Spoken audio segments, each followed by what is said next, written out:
Chi non ricorda la passione per la montagna di Giovanni Paolo II? Il Papa giunse al castello di Mirabello, a Lorenzago di Cadore, la prima volta l'8 luglio 1987. Vi tornò nell'88, nel 92, 93, 96 e l'ultima volta nel 1998. Ora a Crede c'è Canale d'Agordo. La speranza è che Papa Leone XIV, oltre a Castel Gandolfo, possa anche lui scegliere prima o poi le Dolomiti per un periodo di ferie.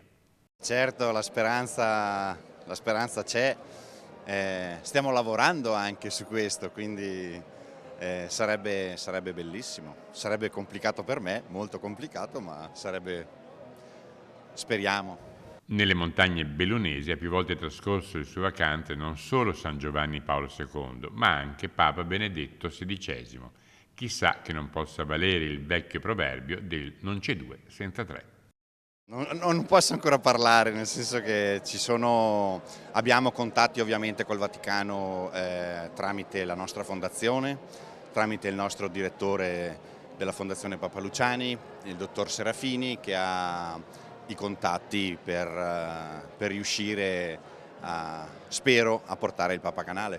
Faccia l'ottimista, in che anno? No, è dura, non lo so.